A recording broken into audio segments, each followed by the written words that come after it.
Bienvenidos a América Latina pa'l mundo. Bienvenidos una vez más a otro episodio de nuestro podcast América Latina pa'l mundo. Si esta es tu primera vez escuchándonos, nosotros somos la Fundación Entre Soles y Lunas. Es una fundación uruguaya dedicada a realizar proyectos y programas de triple impacto. Mi nombre es Ixela Metier, soy voz de Universo Mola. Universo Mola es un programa dentro de la Fundación de Entre Soles y Lunas para promover la moda latinoamericana. Y también soy host de un podcast que se llama Empoderadas.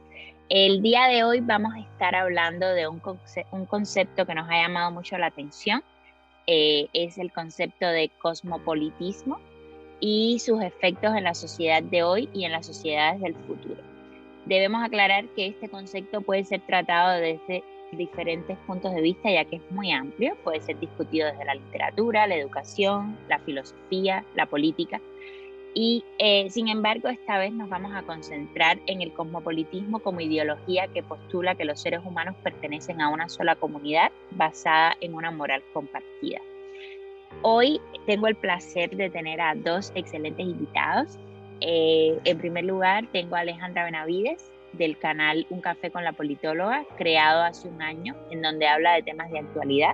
Alejandra es politóloga egresada de la Universidad Sergio Arboleda de Bogotá, con sede en la ciudad de Bogotá. También está Edward Salazar, de Nación Moda, sociólogo y magíster en estudios culturales, profesor e investigador en diseño en la Universidad de Santo Tomás y profesor de estudios de moda en la Universidad Jorge Tadeo de Colombia.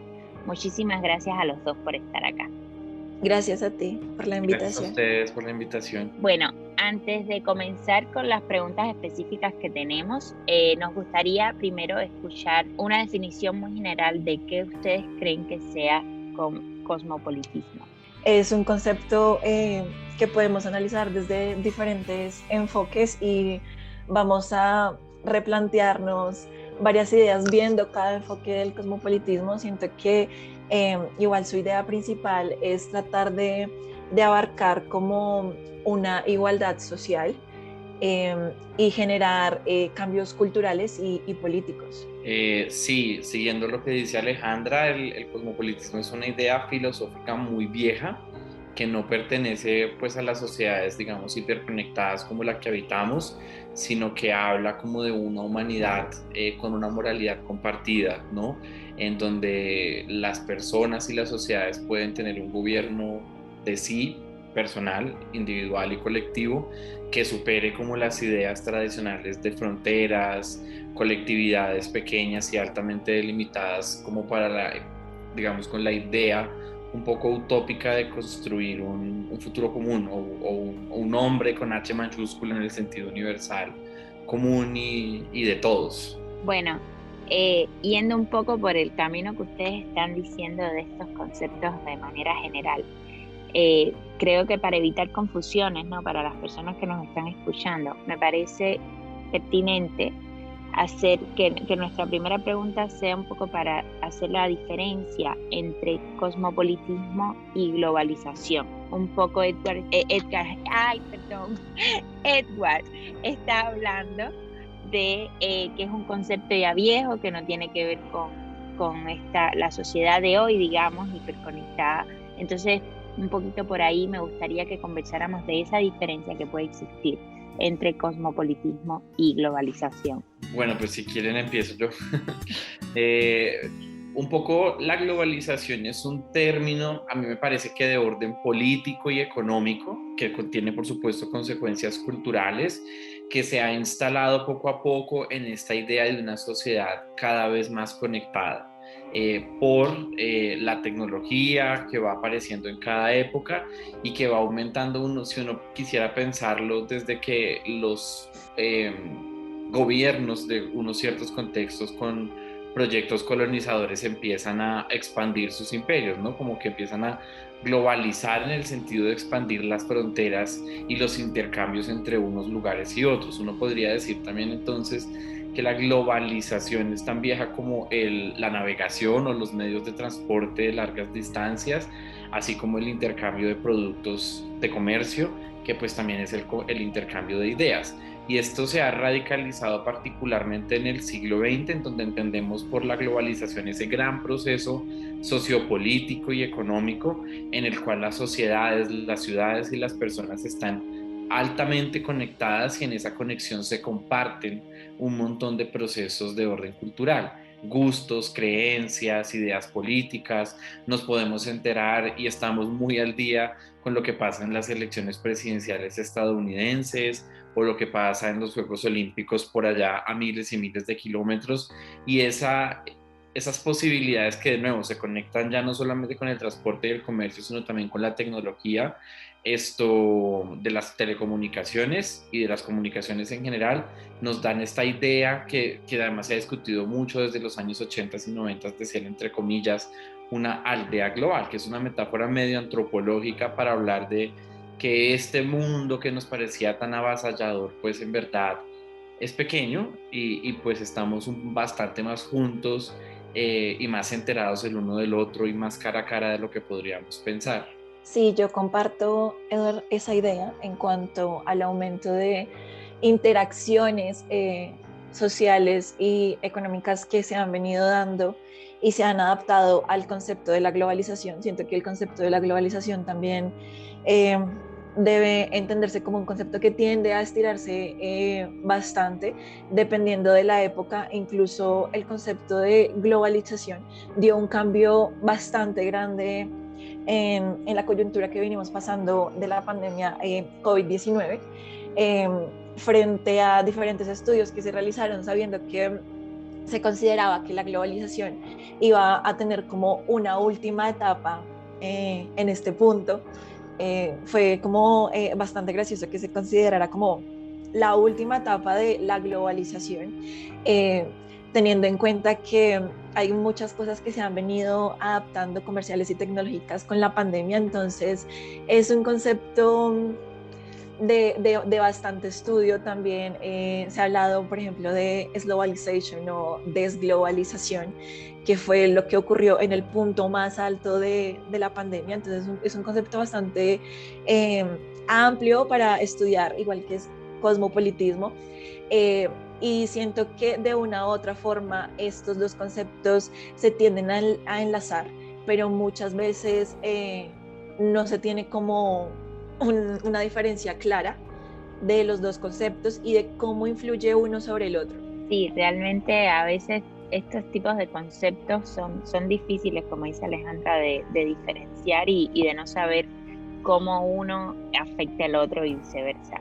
Pero es interesante los puntos que ustedes están poniendo y realmente el ejemplo de la pandemia es algo que nos toca a todos. Yo creo que también el tema de la vacunación, como en unos países el 1% de la población solamente puede estar vacunada y en otros países tienen que tirar las vacunas porque se echan a perder porque las personas no quieren irse a vacunar. Entonces realmente es un concepto amplio y que me parece muy interesante, ¿no?, que hoy estemos discutiendo sobre eso. Entonces, ¿cómo ustedes creen que influye el cosmopolitismo en la sociedad de hoy?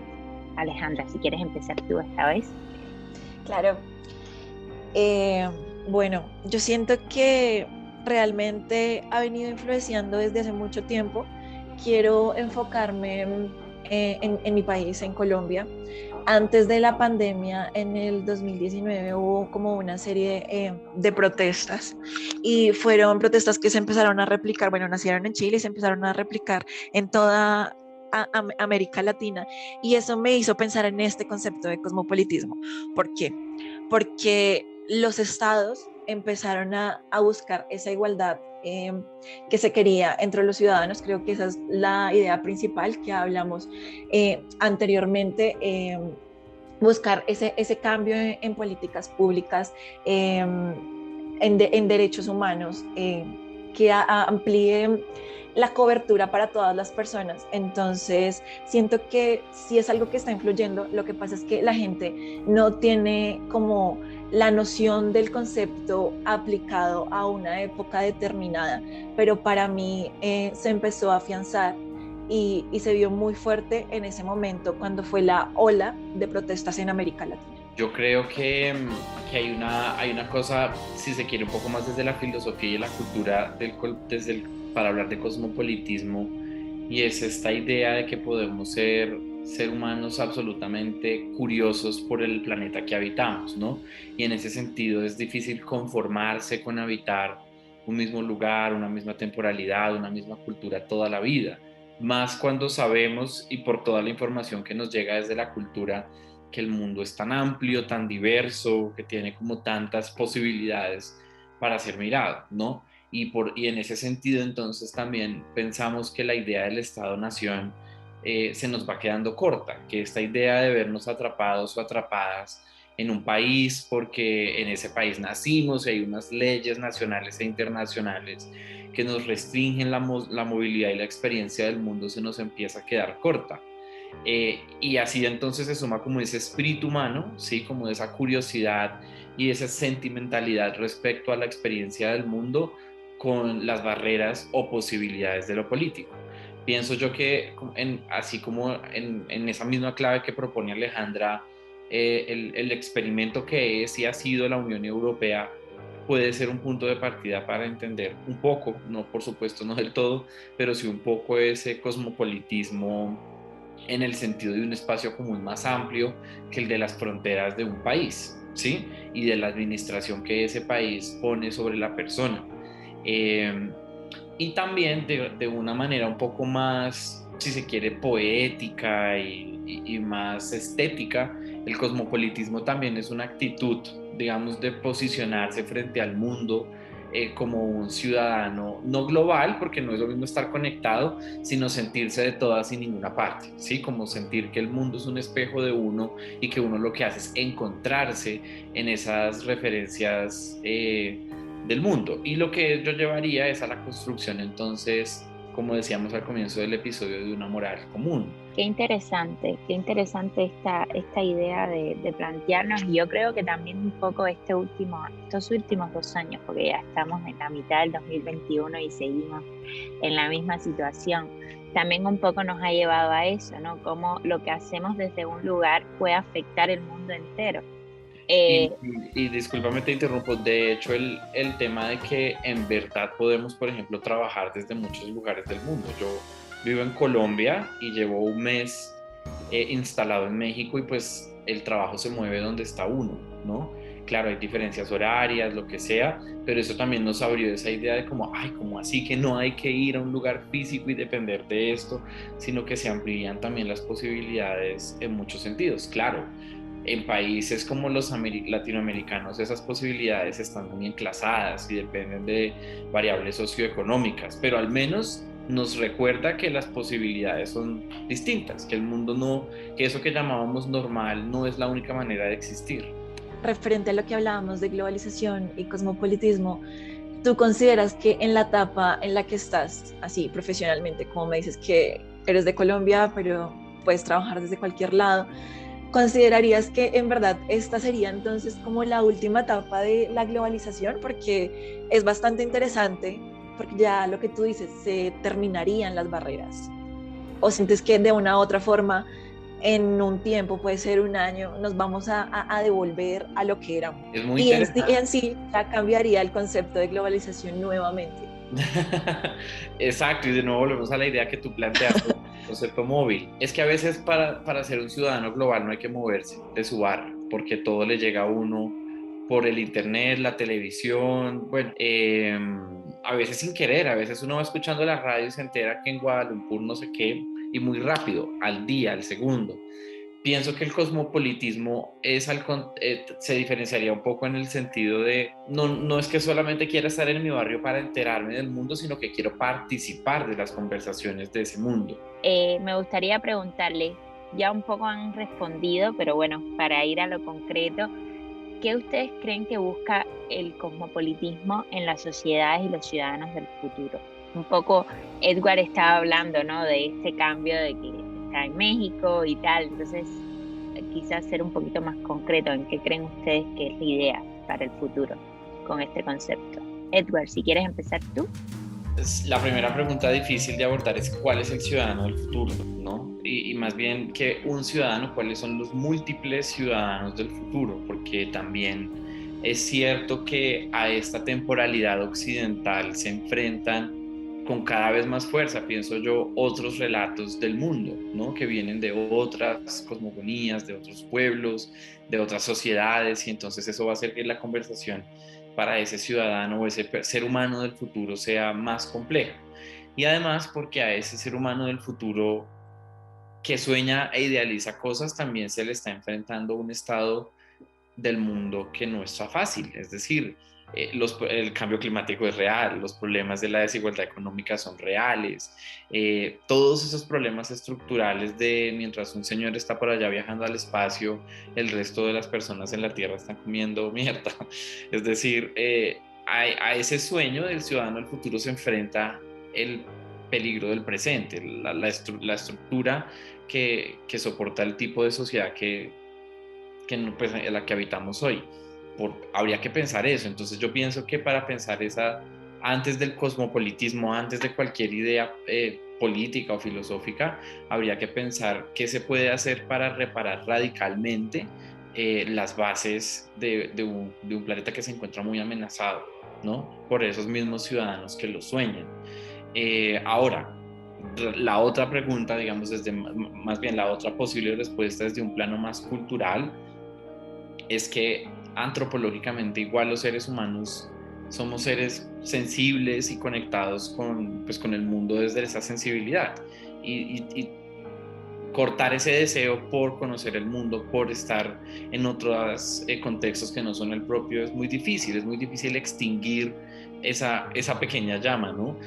Con un amigo hablaba justamente ayer que le contaba sobre el episodio y decía, claro, es que uno cada vez se da cuenta más por la situación política del propio país, en el caso de nosotros aquí en Colombia, que uno no tiene por qué aguantarse, es la realidad que nos sumerge, ¿no?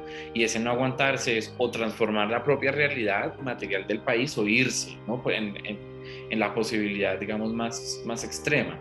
Y eso es creo que lo que enfrenta ese tipo de ciudadano, ¿no? El deseo de versus la realidad material sobre la que ese deseo se puede soportar. Y finalmente creo que esa ciudadanía del futuro igual sí tiene, así no lo querramos, un vector político que hay que considerar. Y por eso hablaba al inicio del experimento que a mí me parece que es la Unión Europea. Y ayer también estaba hablando con un señor de Uber, camino a una librería, muy inteligente el señor, una conversación súper linda, y el señor me decía, yo sueño un día, y me lo dijo como de manera muy random, como sin contexto de nada, yo sueño un día en el que América Latina, teniendo en cuenta la base común que compartimos el idioma, compartimos una historia y una herida, ¿cierto? Esto pueda entenderse como un espacio más abierto. Claro, no somos el mundo, no somos el cosmopolitismo del globo, pero sí de una serie de países, contextos y sociedades que tenemos muchísimo más en común.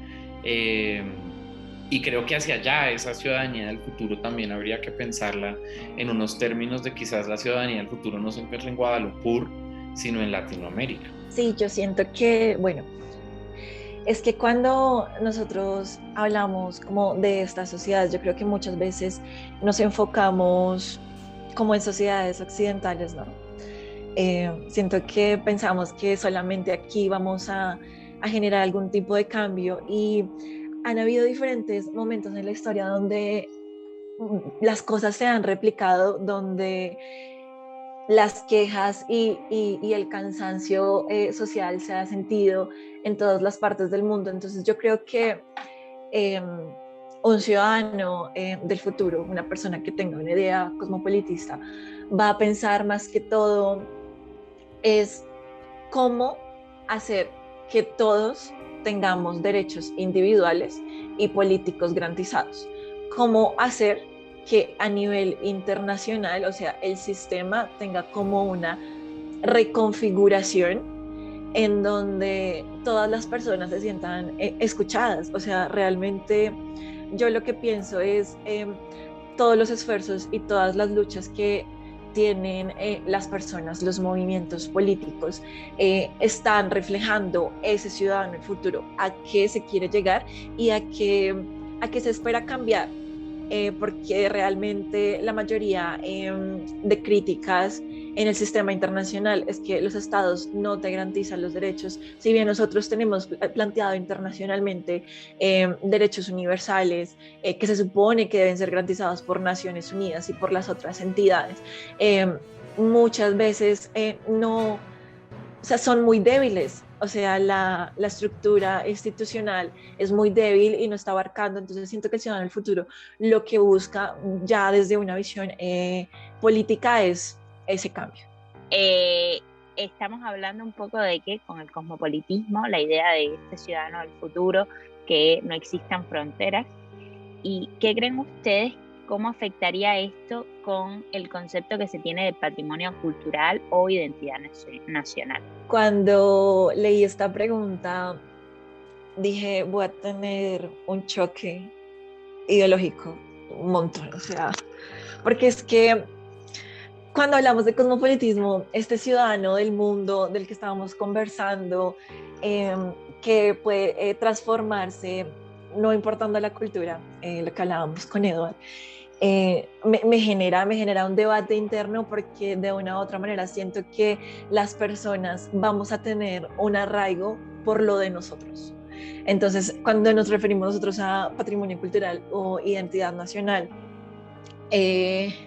no sé, siento que hay cosas culturales que siempre vamos a llevar a otro lado. Entonces, no sé, puede que sí afecte un poco estas ideas. Siento que sí son ideas bastante chocantes con lo que es el tradicionalismo, ideas conservadoras que tiene uno, o por ejemplo, ideas conservadoras que tengo yo como colombiana frente a mis tradiciones, frente a mi historia, frente a mi patria, por decirlo de esta manera, y abrirme a una adaptación universal. Por ejemplo, lo que yo decía, muchos cosmopolitistas desean algo realmente universal, algo que sería de todos y para todos, pero ¿hasta qué punto? Esa sería la pregunta.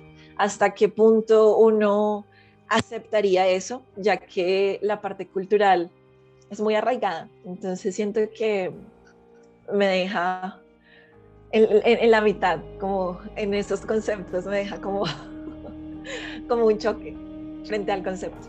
Sí, yo también creo que es una paradoja que todavía no tiene respuesta. Y qué interesante cómo todo se mezcla, ¿no? Y no sabemos dónde están esos límites. Bueno, en 30 segundos, para terminar, para ustedes, ¿cómo sería una sociedad que se plantee el cosmopolitismo? Bueno, yo frente a esto siento que hemos hablado de los diferentes enfoques del cosmopolitismo, pero yo me voy como por la idea política. Cuando pienso en cosmopolitismo siempre voy a pensar como en la influencia política que se tiene en ese enfoque. Entonces yo siento que la sociedad quiere garantía de derechos individuales y políticos, quiere instituciones democráticas fortalecidas teniendo una visión occidental, y finalmente como esa igualdad y ese cambio y esa preocupación por el otro. Entonces también tendría un poco de tinte de cosmopolitismo moral. Absolutamente de acuerdo. Siento que sí, como sin esos básicos humanos de garantía por la vida, la dignidad, etcétera, ninguna idea de hecho debería sostenerse ni debatirse.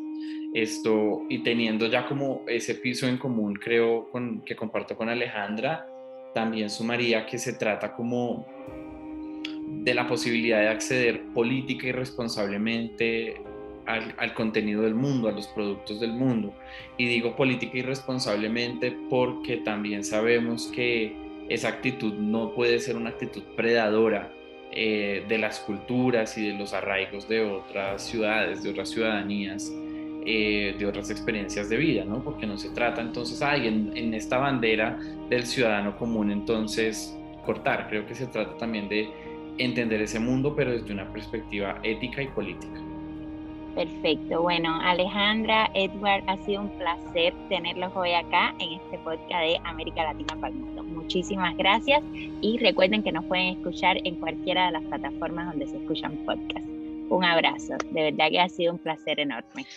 Universo Mola, comprometido por una industria ética y justa.